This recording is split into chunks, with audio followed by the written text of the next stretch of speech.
do you ever actually think specifically about strengthening the feet? Are there exercises? Are there things that you can do that accelerate this? Um, there hasn't been research to see if it accelerates it. So the research that was done about strengthening your feet by wearing shoes like this, they had people who were doing the exercise program, people who were wearing minimal shoes. They didn't have a combo.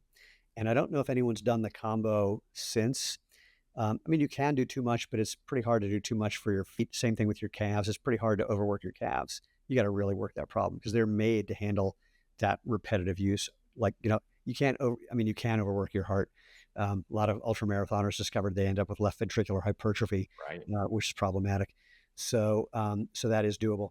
But there are exercises. In fact, I think it's still there.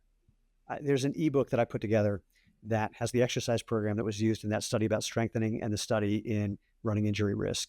And Amazing. so if you just look up foot strengthening exercises on Google, or if you do foot strengthening exercises, BYU for Brigham Young University, because when they were doing that research, that's where it was, you'll find a whole bunch of things that are valuable. And, you do them when you're watching TV, you do them when you're Right. doing the dishes, you do them when you're in the shower.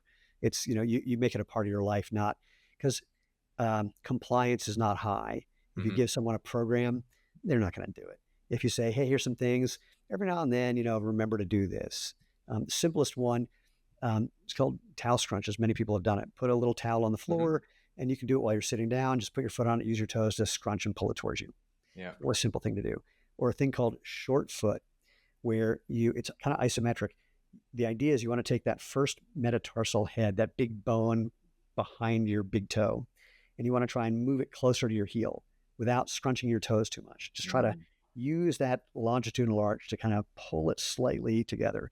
You'll only be able to move it a few millimeters, and the odds are your foot will cramp like shit the first Yeah. couple times you Right. do it. Yep. Don't do quite so much.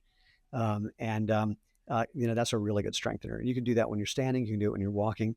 Even just doing things like spread your toes as far as they can, squeeze them as Mm. much as you can. That's something that's helpful as well. Most people can't squeeze them. Or another one, lift your big toe while pushing your other four toes in the ground Yes. and then switch. Many people can't do that at all. I couldn't do that for a while, but that's partly because I have a broken spine. So, but now I That'll can. probably present some challenges.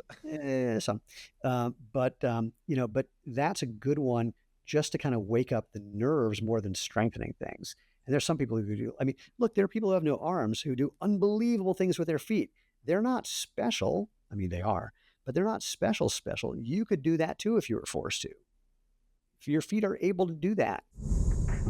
All right, friends, thanks for tuning in to another episode of Radical Health Radio. We got a fresh new podcast for you every Wednesday. If you enjoyed the show, consider liking, subscribing, reviewing, and rating us on your podcast platform. It helps to spread this message of radical health. We'll see you next week.